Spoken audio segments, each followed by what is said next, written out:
Guys what's up. सो आज का जो वीडियो है that is on the concept of 5S। 5S is a concept from your chapter number 3 of study material, that is Lean System and Innovation. So आज के video में हम 5S के बारे में ये सारी चीजें डिस्कस करेंगे। So सबसे पहले we'll be discussing what is 5S, then we'll discuss ऐसे कौन से 7 ways हैं जिनको eradicate करने के लिए हम 5S अप्लाई करते हैं। Then we'll discuss the methods. What are the 5 methods? जब हम 5S बोलते हैं, so there are 5 words starting with S, which are different methods which are applied in an organization, जिससे हम अपने waste का minimization कर सकते हैं और effectively और काम कर सकते हैं।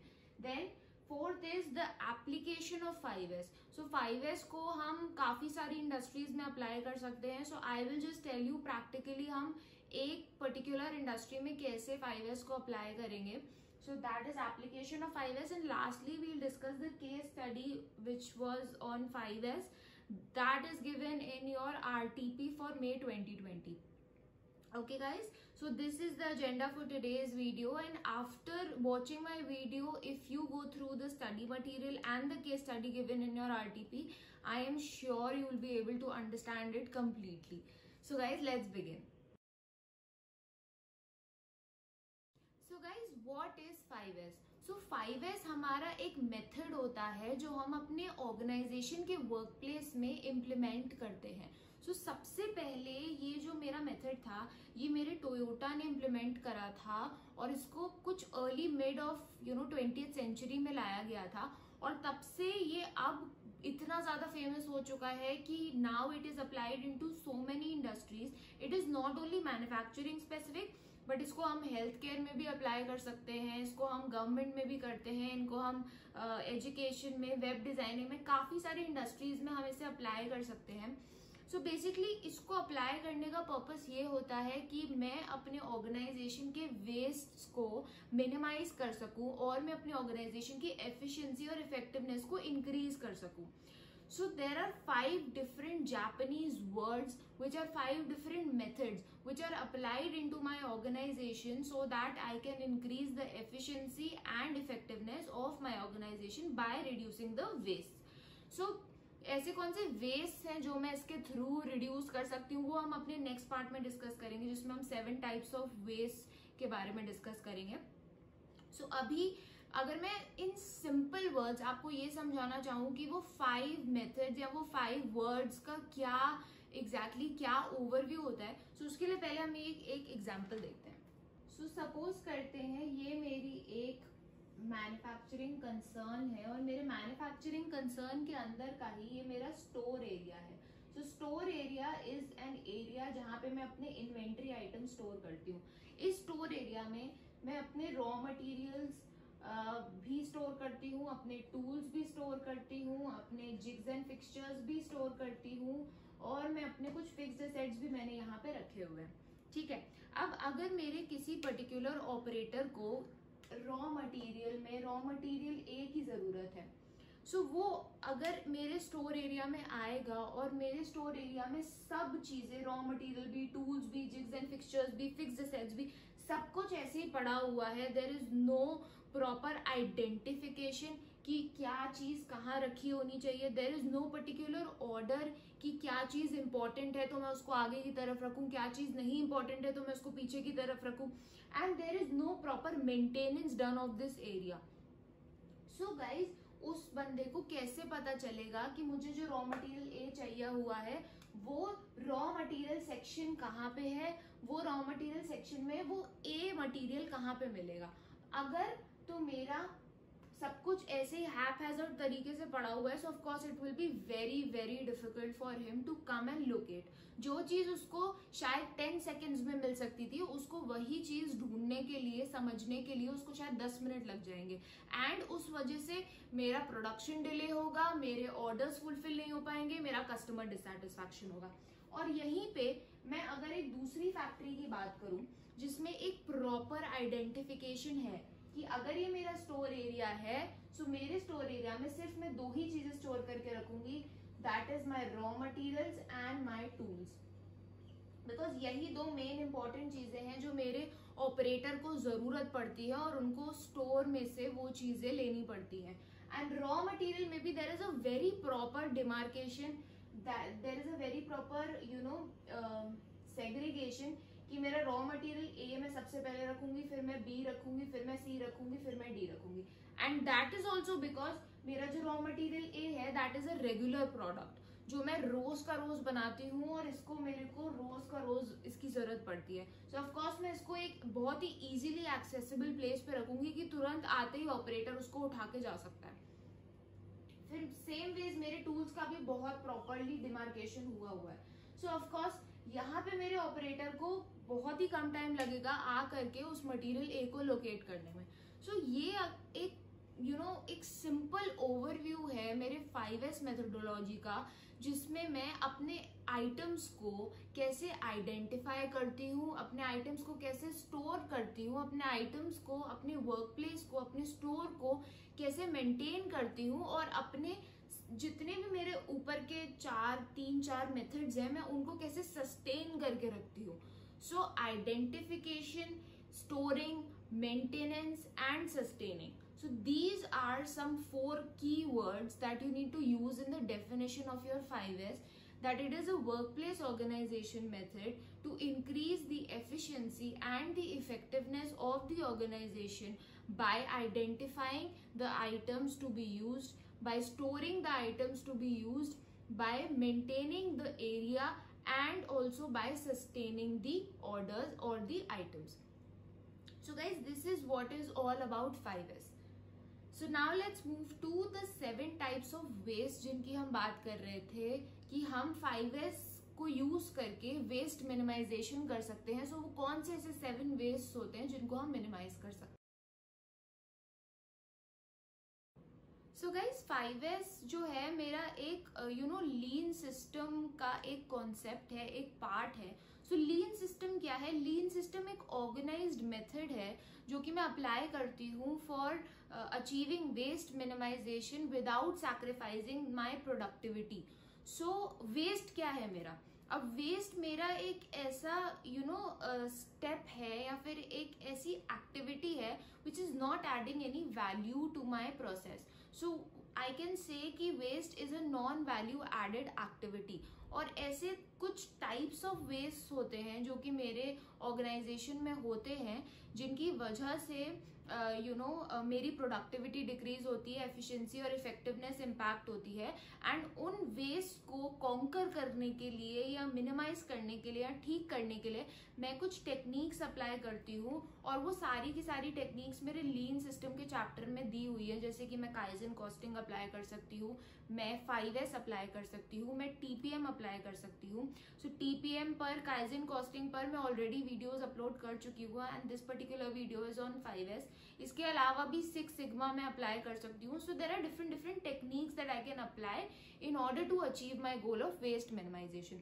सो अब हम डिस्कस करेंगे कि ऐसे कौन से टाइप ऑफ वेस्ट होते हैं जिनको मैं मिनिमाइज कर सकती हूँ.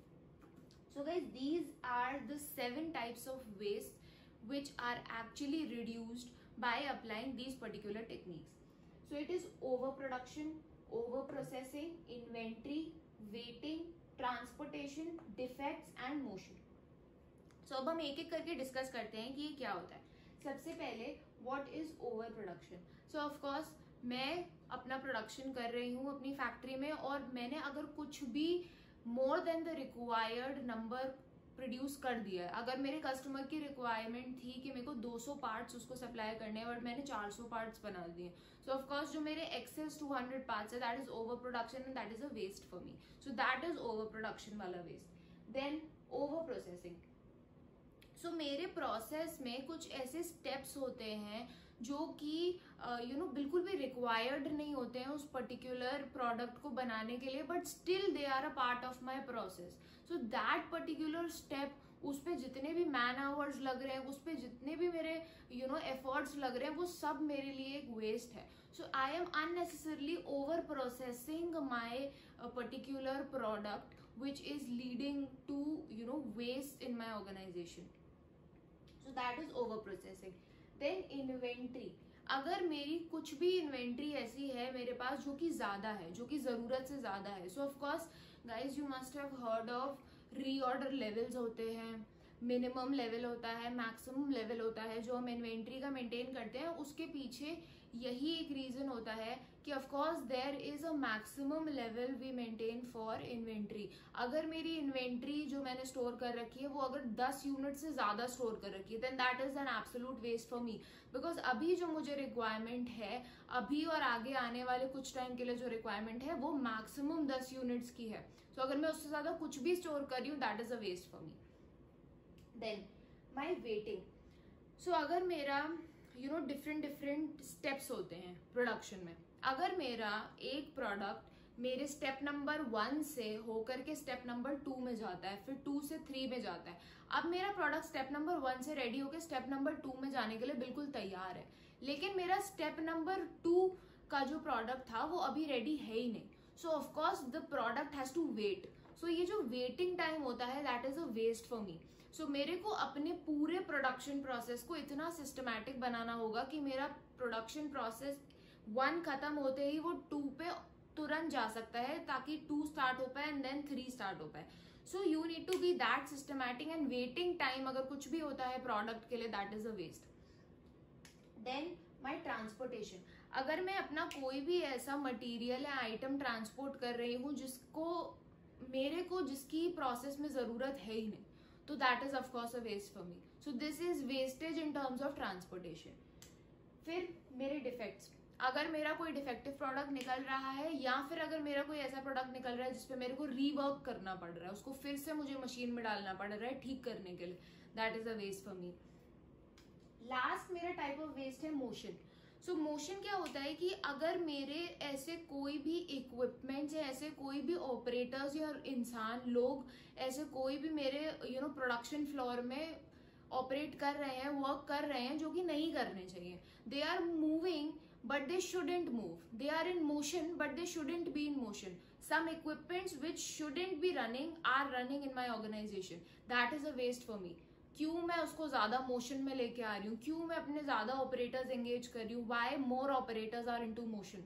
सो these are guys the 7 types of waste. Over production, over processing, inventory का एक्सेस होना, वेटिंग टाइम होना प्रोडक्ट का, फिर transportation of unnecessary materials items, then defects हो जाना जो प्रोडक्ट्स में मैं प्रोड्यूस कर रही हूँ, देन अननेसेसरी मोशन होना ऑर्गेनाइजेशन में। ये ऐसे कुछ वेस्ट होते हैं जो मैं 5S टेक्निक अप्लाई करके, ना ही सिर्फ 5S बट और भी जो लीन सिस्टम में मैं टेक्निक्स आती है मेरे उस चैप्टर में कवर होती है, जैसे कि काइजन, कॉस्टिंग, TPM और भी काफी सारी टेक्निक्स अप्लाई करके मैं इन वेस्ट को मिनिमाइज कर सकती हूँ। सो गाइज अब हम डिस्कस करेंगे वो कौन से 5 मेथड्स होते हैं, वो कौन से 5 वर्ड्स होते हैं जो कि मेरी 5S मेथडोलॉजी का सबसे मेन एलिमेंट है, and these are those 5 words that are listed here. So these 5 words are guys Japanese words जिनको हम सेरी, सीटन, सीसो, सिकेत्सु और शित्सुके बोलते हैं, और इनके जो मीनिंग्स हैं वो भी मैं एक बार आपको बता देती हूँ। सो सेरी मीन्स टू सॉर्ट, सीटन means to set in order,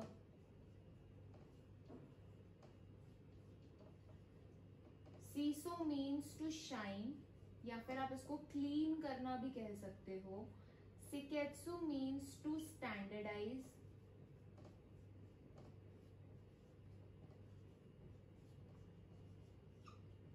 and last is shitsuke which means to sustain।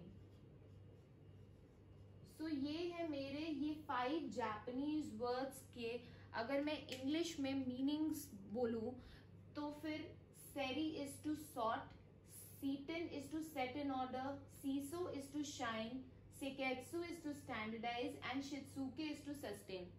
अब ये एग्जैक्टली इनका भी क्या मीनिंग है ये मैं आपको एक एग्जाम्पल के थ्रू समझाऊंगी, तो अब हम उस एग्जाम्पल पे आ जाते हैं। सो गाइज अब हम डिस्कस करेंगे एक एग्जाम्पल जिसको समझने के बाद आप जो 5S है आप उनको और बेटर अंडरस्टैंड कर पाओगे। सो उसके लिए मैंने एक एग्जाम्पल लिया है। सो यहाँ पे मेरे 2 स्टूडेंट्स हैं, first is your student A and second is your student B.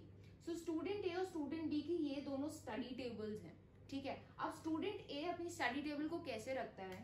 सो यहाँ पे स्टूडेंट ए की कुछ बुक्स पड़ी हुई हैं, यहाँ पे स्टूडेंट ए के कुछ पेपर्स पड़े हुए हैं, यहाँ पे उसके कुछ स्टेशनरी के आइटम्स पड़े हुए हैं, और यहाँ पे उसकी कुछ कीज पड़ी हुई है, यहाँ पे कुछ मेडिसिन पड़ी हुई है. ये मेडिसिन सब जगह उसने अपनी रखी हुई है, और उसके और कुछ आइटम्स यहाँ ऐसे फैला के उसने अपनी पूरी स्टडी टेबल को रखा हुआ है.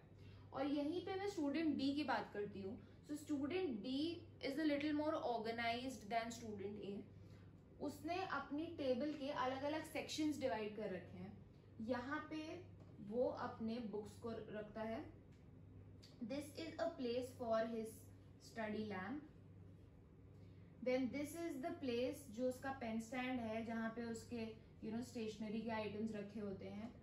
यहाँ पे उसकी बुक्स थी, और यहाँ पे वो अपने इंपॉर्टेंट डॉक्यूमेंट्स पेपर्स को रखता है. And this is a little place जहाँ पे वो अपनी कीज, और this is a little place जहाँ पे वो अपनी मेडिसिन रखता है. सो गाइज, कौन सा बेटर लग रहा है? ऑफ कोर्स स्टूडेंट बी जिस तरीके से अपनी टेबल को रख रहा है. So now what is the difference between student A and student B? So student A अगर अपने रूम में आता है and he is looking for his bike keys. अब उसको अपनी कीज इस स्टडी टेबल में से ढूंढने में कितना टाइम लगेगा? Maybe he will take 10 seconds to just locate it. कहाँ रखिए, कहाँ रखिए, कहाँ रखिए, मिल नहीं रही है, and then he finds his keys. और स्टूडेंट बी वहीं पे आएगा एंड ही नोज कि उसकी कीज की जगह फिक्स्ड है. उसने ऑलरेडी वहां पे मार्क कर रखा है कि this is the place where I need to keep my keys. वो आएगा, वो उठाएगा और वो चला जाएगा. एक सेकंड भी नहीं लगेगा उसको ये चीज करने में.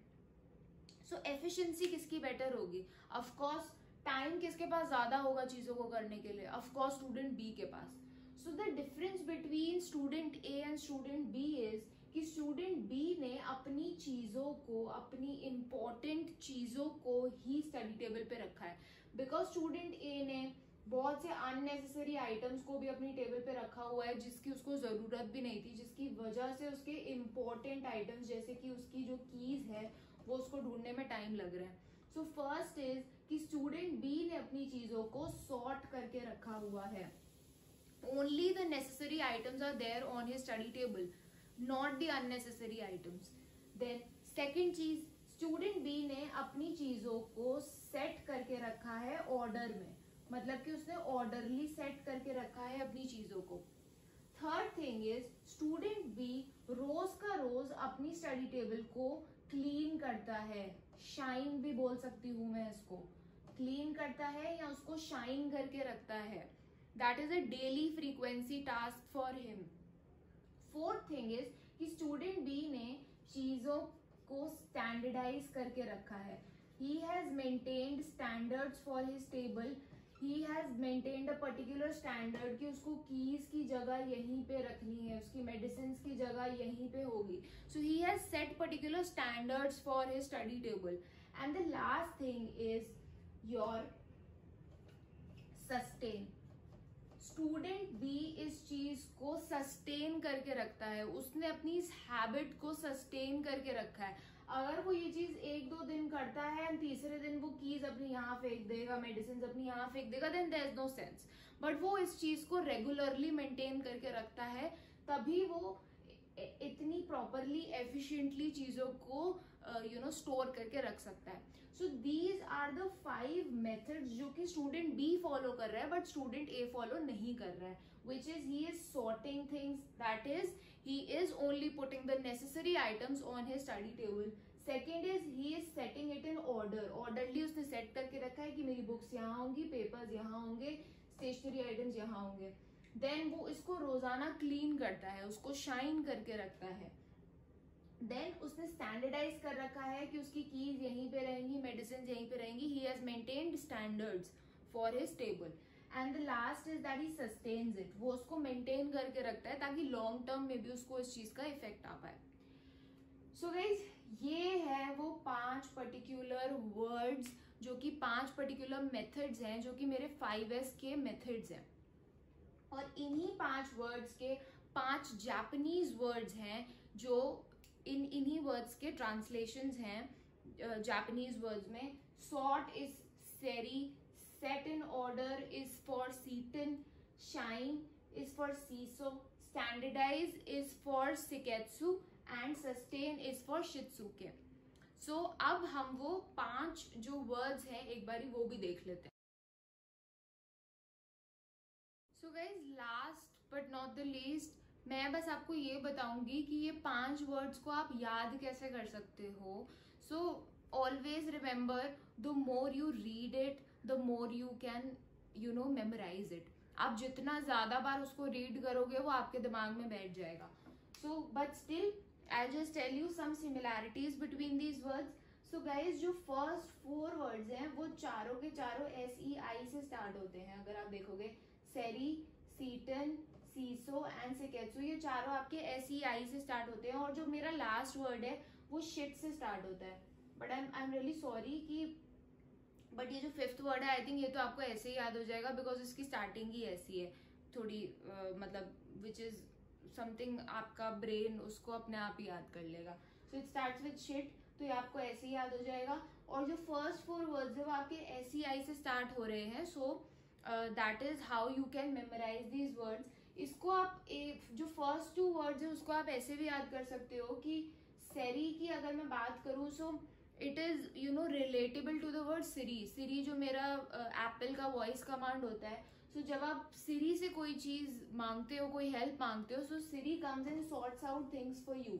सो और मेरे सेरी का मतलब ही यही होता है कि सॉर्टिंग करना। So Siri comes and sorts out things for you, so that is why सेरी। सीटन अगर मैं बोलूं तो सीटन का जो मेरा इंग्लिश ट्रांसलेशन है that is set in order. So guys, set in order, set in, सीटन, it is a very similar term. तो फिर ये भी आपको उस तरीके से याद हो जाएगा। तो आप जितनी बारी ये वर्ड्स को बोलोगे अपने दिमाग में, उतने अच्छे से आपको ये चीज लर्न हो जाएगी।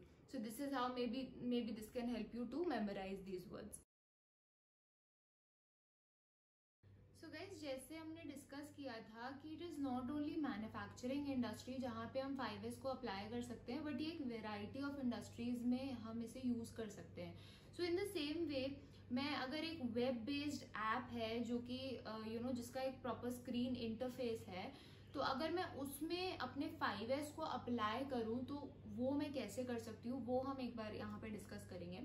सो अगर मैं मेथड वाइज जाऊँ, so for example I have designed an app, ठीक है। अब मैं एग्जाम्पल ले लेती हूँ, कोई भी एग्जाम्पल हम ले सकते हैं, मे बी Amazon है या फ्लिपकार्ट है, कोई भी ऐप है मेरी।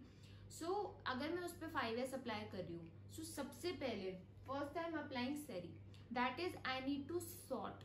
मतलब कि मुझे ये पहले सबसे पहले डिसाइड करना पड़ेगा कि मेरी जो एप्लीकेशन है उसमें ऐसे कौन से फीचर्स हैं जो मुझे उस एप्लीकेशन में अपने डालने हैं। सो बिकॉज सी, अगर मेरे दिमाग में 20 चीजें हैं तो मैं इतनी सारी चीजें अपनी एप्लीकेशन की स्क्रीन पे नहीं डाल सकती हूँ, बिकॉज ऑफ कोर्स वो यूजर के लिए बहुत डिफिकल्ट हो जाएगा, बहुत ही क्लटर्ड हो जाएगी वो screen, and he will be absolutely confuse और उसका ऐप यूज करने का मन नहीं करेगा। So of course you need to sort between features and decide कि कौन से ऐसे इंपॉर्टेंट फीचर्स हैं जो मुझे स्क्रीन पर देने चाहिए। Then the second thing is सीटन। सो हमें अपने फीचर्स को, अपने जो ऐप का लेआउट है उसको भी प्रॉपरली सेट करना होता है। अब अगर मैं Amazon की बात करूं, सो ऑफकोर्स आप ऐड करते हो आइटम्स तो वो आपके कार्ट में जाते हैं। सो जो आपकी कार्ट है, अगर जनरली वो क्या होता है, that is given in the top right corner of your application. But अगर मैं उस कार्ट को एकदम नीचे की तरफ बॉटम में डाल दूं, very difficult for the user to locate कि वो कार्ट कहाँ पे है. So of course it will not be a very user friendly app then. So I need to give it a proper layout and set in order कि कौन सी चीज कहाँ पे होनी चाहिए. Then third is CISO.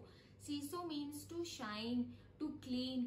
मतलब कि मुझे अपनी एप्लीकेशन को रेगुलरली अपडेट करते रहना पड़ेगा, रेगुलरली उसके फीचर्स को इम्प्रूव करते रहना पड़ेगा. So updations, frequent updations are really very important for the app to keep it going. Then fourth is your Siketsu, that is to standardize. मेरे कुछ मार्कअप्स होते हैं और सिमेंटिक वेब मार्कअप्स होते हैं जो कि मैं यूज करती हूँ ताकि मेरे को जो मेरे वेब ऐप की जो कोडिंग है उसको बिना हैम्पर करे, उसको बिना टच करे मैं अपनी स्क्रीन पे अपने चेंजेस कर पाऊँ। उसके लिए मैं कुछ मार्कअप्स यूज करती हूँ जो मेरे HTML पे सिमेंटिक मार्कअप्स होते हैं, without affecting the code. So these are certain online standards that I need to adhere to when I am designing my application or making my application for the users. So कुछ standards भी हमें follow करने पड़ते हैं, वो हमें करने चाहिए. Then your last is your Shitsuke. So in Shitsuke of course we need to sustain हम जो कर रहे हैं. ऐसा नहीं होना चाहिए कि मैंने एक बार ही तो अपनी ऐप में चेंजेस कर दिए और बस फिर हो गया. बस now I think कि बस my app is good to go and then I'm not making any further changes into my app anytime. So we need to keep improving the app, keep looking at the app and seeing कि अब ऐसा क्या है जो मेरे users demand कर रहे हैं ताकि मैं long term तक उस application को survive करा पाऊँ. So this is when I apply my 5S into my web